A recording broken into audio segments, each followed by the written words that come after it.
যদি আপনার কাছে বাইক স্কুটি বা চার চাকা গাড়ি থেকে থাকে তাহলে আপনার জন্য বেরিয়ে এসেছে দুটি বিরাট বড় সুখবর। যাদের কাছে ড্রাইভিং লাইসেন্স নেই তাদের জন্য এবং যাদের কাছে ইতিমধ্যেই ড্রাইভিং লাইসেন্স রয়েছে তাদের জন্যও বেরিয়ে এসেছে বিরাট বড় আপডেট। যাদের কাছে ড্রাইভিং লাইসেন্স নেই এবার থেকে ড্রাইভিং লাইসেন্স বানাতে আর বারবার আরটিও অফিসে ছুটোছুটি করতে হবে না আপনাকে। এবার থেকে আপনার বাড়িতেই পৌঁছে যাবে আপনার ড্রাইভিং লাইসেন্স। এবার আপনি বাড়িতে বসেই আপনার মোবাইল থেকেই নিজেই বানাতে পারবেন নতুন ড্রাইভিং লাইসেন্স। শুধু তাই নয়, সামনে আসছে আরো একটি বিরাট বড় সুখবর। ড্রাইভিং লাইসেন্সের মেয়াদ বাড়িয়ে সরাসরি 50 বছর বয়স পর্যন্ত করার কথা ভাবছে কেন্দ্র সরকার। ফলে কোটি কোটি গাড়ি চালকের জন্য বড় স্বস্তির খবর সামনে এসেছে। আজকের ভিডিওতে আমরা জানবো কিভাবে বাড়িতে বসে ড্রাইভিং লাইসেন্সের জন্য আবেদন করবেন আপনি, কি কি নথি লাগবে, আর নতুন নিয়ম চালু হলে কি কি সুবিধা আপনি পাবেন। ভিডিওটি শেষ পর্যন্ত অবশ্যই দেখবেন, কারণ অনেকেই এখনো জানেন না যে এখন লাইসেন্স তৈরির বড় অংশের কাজ অনলাইনেই হয়ে যাচ্ছে। ভিডিওটি শুরু করার আগে একটা লাইক করে দেবেন, বেশি বেশি করে ভিডিওটিকে শেয়ার করবেন জনস্বার্থে, যাতে সকলেই এই ভিডিওটি জানতে পারেন এবং এই খবর সম্পর্কে অবগত হতে পারেন। আর চ্যানেলে আপনি নতুন হয়ে থাকলে অবশ্যই আমাদের চ্যানেলটিকে সাবস্ক্রাইব করে বেল আইকনটিকে অন করে রাখবেন। তো বন্ধুরা, একটা সময় ড্রাইভিং লাইসেন্স পেতে হলে বহুবার আরটিও অফিসে যেতে হতো, লাইনে দাঁড়ানো, ফর্ম জমা দেওয়া, বারবার যাচাই, সব মিলিয়ে বেশ ঝামেলার বিষয় ছিল। কিন্তু এখন সেই প্রক্রিয়া অনেকটাই সহজ হয়ে গেছে। প্রথমেই বলে রাখি, ড্রাইভিং লাইসেন্স পাওয়ার জন্য দুটি কিন্তু ধাপ রয়েছে। প্রথম ধাপ হলো লার্নিং লাইসেন্স, দ্বিতীয় ধাপ হলো পার্মানেন্ট বা স্থায়ী ড্রাইভিং লাইসেন্স। লার্নিং লাইসেন্স ছাড়া সরাসরি পার্মানেন্ট লাইসেন্স পাওয়া কিন্তু যায় না। এখন প্রশ্ন হলো, বাড়িতে বসে কিভাবে আপনি লার্নিং লাইসেন্সের জন্য আবেদন করবেন।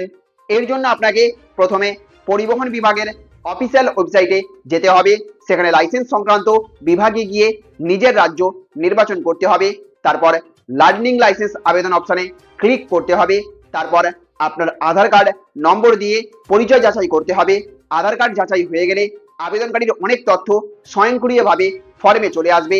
তারপর আবেদনকারীকে নির্বাচন করতে হবে তিনি কোন ধরনের গাড়ির জন্য লাইসেন্স চাইছেন, যেমন বাইক, গাড়ি অথবা অন্য কোনো যানবাহন।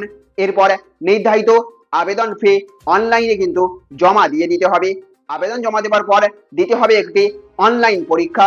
এই পরীক্ষায় ট্রাফিক নিয়ম, রাস্তার নিরাপত্তা এবং সাধারণ সড়ক আইন সংক্রান্ত প্রশ্ন থাকে।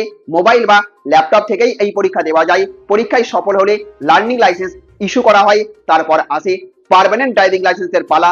এর জন্য আপনার আবার আবেদন করতে হবে এবং লার্নিং লাইসেন্সের তথ্য জমা দিতে হবে ওই অফিসিয়াল ওয়েবসাইটে গিয়েই।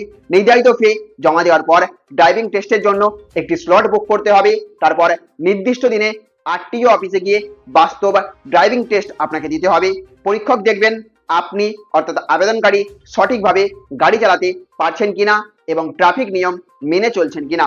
পরীক্ষায় উত্তীর্ণ হলে ইস্যু করা হবে স্থায়ী ড্রাইভিং লাইসেন্স, অর্থাৎ পার্মানেন্ট ড্রাইভিং লাইসেন্স আপনার জন্য ইস্যু করা হবে। এবার আসে কারা আরো বড় আপডেটে। কেন্দ্রীয় সড়ক পরিবহন মন্ত্রক বর্তমানে এমন একটি প্রস্তাব নিয়ে আলোচনা করছে যেখানে ড্রাইভিং লাইসেন্সের মেয়াদ অনেকটাই বাড়ানো হতে পারে।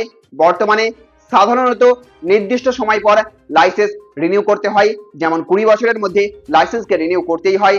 কিন্তু নতুন প্রস্তাব কার্যকর হলে চালকের 50 বছর বয়স পর্যন্ত লাইসেন্স বৈধ রাখার বিষয়টি বিবেচনা করা হচ্ছে। যদি এই নিয়ম কার্যকর হয়ে যায় তাহলে বারবার লাইসেন্স নবীকরণ বা রিনিউ এর ঝামেলা অনেকটাই কমে যাবে। শুধু তাই নয়, গাড়ির মালিকানা হস্তান্তর, পারমিট নবীকরণ সহ আরো বহু পরিষেবাকে পুরোপুরি অনলাইনে নিয়ে আসার পরিকল্পনাও চলছে কেন্দ্র সরকারের পক্ষ থেকে বলে জানা যাচ্ছে। তবে এখানেই শেষ নয়, ট্রাফিক আইন ভাঙলে ভবিষ্যতে আরো কড়া ব্যবস্থা নেওয়ার কথাও ভাবছে কিন্তু কেন্দ্র সরকার। নতুন পরিকল্পনা অনুযায়ী জানা যাচ্ছে যে নিয়ম ভাঙলে চালকের নামে নেগেটিভ পয়েন্ট যোগ হতে পারে।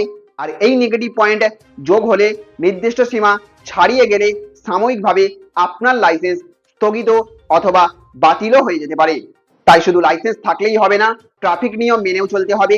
তো বন্ধুরা, আপনার ড্রাইভিং লাইসেন্স কি ইতিমধ্যে রয়েছে নাকি এখনো আবেদন করেননি আর লাইসেন্সের মেয়াদ 50 বছর বয়স পর্যন্ত বাড়ানোর প্রস্তাব সম্পর্কে আপনার মতামতকে কমেন্ট করে অবশ্যই জানাবেন। ভিডিওটি যদি তথ্যবহুল মনে হয়ে থাকে তাহলে অবশ্যই লাইক করবেন, ভিডিওটিকে বেশি বেশি করে শেয়ার করবেন। চ্যানেলে আপনি নতুন হয়ে থাকলে চ্যানেলটিকে সাবস্ক্রাইব করে রাখবেন। ভালো থাকবেন, সুস্থ থাকবেন। Thank you friends, thank you for watching.